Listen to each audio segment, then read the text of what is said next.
Oi pessoal, vamos dar continuidade ao nosso estudo de teoria geral do processo e hoje nós vamos estudar o processo e procedimento.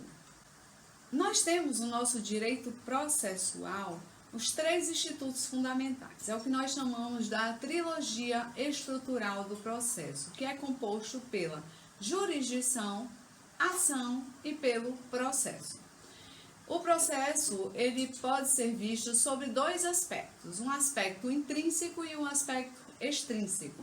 O aspecto intrínseco é a relação jurídica estabelecida entre autor, réu e o juízo, com vistas à prestação jurisdicional. Então, esse é o nosso aspecto intrínseco, a relação jurídica entre autor, réu e Estado juiz. O aspecto extrínseco é um meio, é um método ou instrumento para definição, realização ou acautelamento de direitos materiais. Então, o processo, sob o aspecto extrínseco, ele vai ser o meio, o método de desenvolvimento, né? O método para a realização da prestação jurisdicional. E aqui nós temos a estruturazinha da trilogia estrutural do processo. A jurisdição, como nós já estudamos, ela é inerte, ela é exercida pelos juízes e tribunais e ela realiza a prestação jurisdicional. Ela dá a prestação jurisdicional, ela diz o direito no caso concreto. A ação é aquele meio pelo qual a gente provoca a jurisdição. Através de quê? Da petição inicial, que é o nosso instrumento para provocar a jurisdição. E temos o processo, que é o método estabelecido em lei para a condução da prestação jurisdicional. O processo será a regra do jogo. Como tudo vai se desenvolver? Qual método será aplicado? Então, etimologicamente, a palavra processo, ela tem origem latina, do verbo procedere, que significa mover adiante, avançar. Deste modo, sendo assim, no passado, o processo se confundia com o procedimento. Atualmente, a gente sabe que processo e procedimento são conceitos distintos. E Elpidio Donizete, ele nos dá uns conceitos interessantes. Ele fala que processo é um método pelo qual se opera a jurisdição com vistas à composição dos litígios. É o instrumento para a realização da justiça. É a relação jurídica, portanto, abstrato e finalístico. Já o procedimento é o modus faciendi, é o modo de fazer, é o rito, o caminho trilhado pelos sujeitos do processo. Enquanto o processo constitui instrumento para a realização da justiça, o procedimento constitui-se instrumento do processo. O procedimento é como fazer, né? É como o jogo irá se desenvolver. Nós temos algumas teorias que explicam o processo, né? Nós temos o processo como contrato.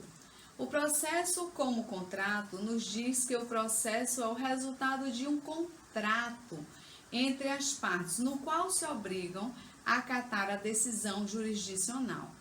Essa teoria do processo enquanto contrato, ela tem um valor mais histórico, ela não tem vigência nenhuma, ela tem mais um valor histórico, e o grande erro dela foi dizer que as partes se submetem as partes se obrigam a acatar a decisão judicial. As partes terão que acatar a decisão judicial independente de qualquer coisa, porque a decisão judicial ela é impositiva.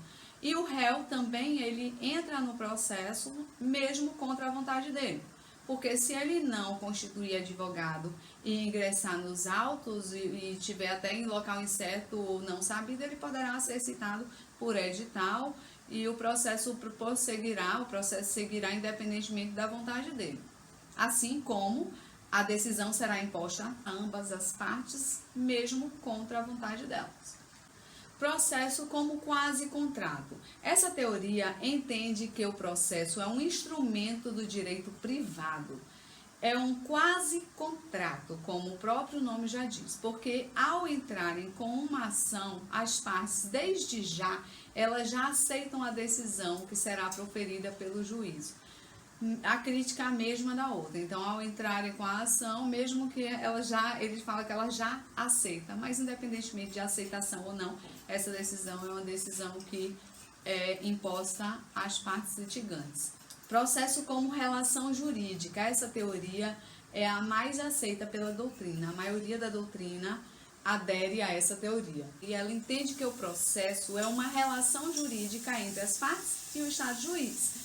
Essa relação ela não se confunde com a relação jurídica material estabelecida entre as partes litigantes. A relação jurídica processual se distingue da relação de direito material por 3 aspectos. Primeiro, pelos seus sujeitos. Na relação material, a relação é entre autor e réu. Nessa relação processual, a relação será entre autor, réu e Estado juiz. O segundo ponto de distinção é pelo seu objeto, a prestação jurisdicional. Na relação processual, haverá a prestação jurisdicional, onde o juiz vai dizer o direito naquele caso concreto. E o terceiro ponto de distinção é pelos seus pressupostos, os pressupostos processuais, no caso, que na relação material não tem. Então, essa é a teoria mais aceita pela doutrina. Continuando as teorias, nós temos o processo como uma situação jurídica. O processo, nesse caso, seria uma situação jurídica ativa e não uma relação jurídica, posto que criadoras de deveres, poderes, faculdades e ônus para os sujeitos que deles participam. Então, essa corrente, ele vê o processo não como uma relação jurídica, mas como uma situação jurídica, já que ele cria diversas situações de deveres, poderes, faculdades, ônus para os sujeitos que participam do processo. Essa teoria, ela tem muito valor porque ela incorpora no estudo do processo essas denominações, né? Ela incorpora os conceitos relativos à faculdade, a ônus e às sugestões. Processo como instituição jurídica. O processo seria uma instituição jurídica submetida ao regime da lei, que regula a condição dos sujeitos, coisas e atos tendentes à obtenção dos fins da jurisdição. Processo como procedimento em contraditório. Por essa teoria, o processo seria uma espécie do gênero procedimento, qualificado justamente pelo contraditório. Quer dizer, pela abertura à participação das partes. Então, o processo ele seria uma espécie do gênero procedimento, sendo qualificado pelo contraditório, que é marcado pela participação das partes em simétrica paridade na formação do provimento final. Processo como entidade complexa. O processo é composto por 2 elementos: o procedimento, desencadeador de atos tendentes à prestação jurisdicional, e a relação processual, diversas situações jurídicas, ativas e passivas, voltadas à prática de atos.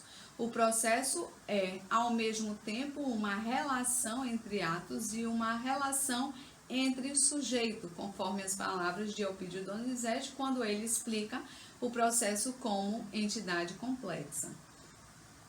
E agora, para finalizar, nós vamos estudar as espécies de processo. Os processos, eles são classificados de acordo com a atividade desenvolvida pelo Estado juiz e providência jurisdicional desejada pelas partes. Deste modo, nós vamos ter 2 espécies de processo: o processo de conhecimento e o processo de execução. O processo de conhecimento, ele visa a certificação do direito. Ele visa transformar um direito que não é certo, um direito que é duvidoso, em certo. E aí eu trago um exemplo bastante elucidador.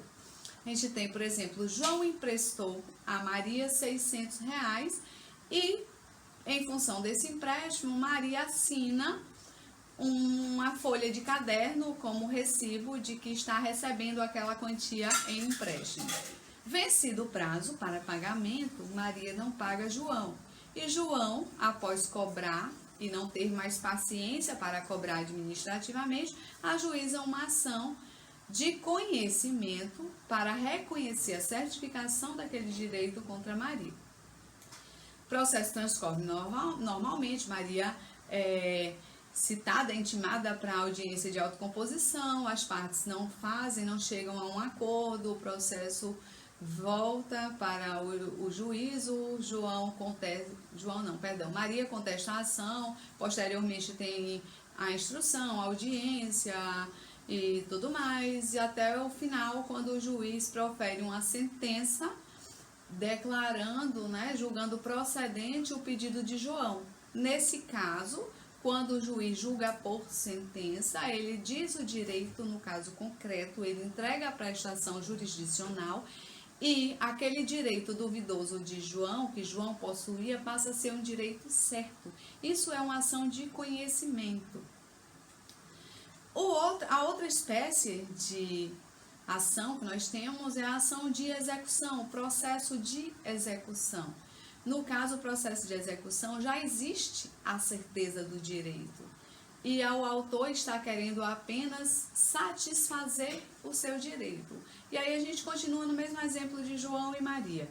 Quando João, voltando aqui, esse João, mais esperto, empresta o dinheiro a Maria e pede que ela assine, ao receber o dinheiro, uma nota promissória. Nota promissória, como nós sabemos, é um título de crédito. Então, quando João vai reclamar o não pagamento da quantia em juízo, ele entra não com ação de conhecimento, nesse caso ele vai entrar com ação executiva, com ação de execução, para que aquele seu direito que já é certo, que está consubstanciado em um título executivo, possa ser satisfeito. Então, João entra com a ação de execução em face de Maria e o provimento do juiz, o juiz nesse caso, ele vai dar um despacho determinando que Maria pague aquele valor. Ele não vai mais produzir prova para que aquele direito fique certo, porque o direito já é certo, o direito está certificado pelo título de crédito. Então, João só entra com a execução para ter aquele seu direito efetivado, ter aquele seu direito garantido. Ok, gente? Com isso nós ficamos por aqui. Até a próxima aula. Bons estudos!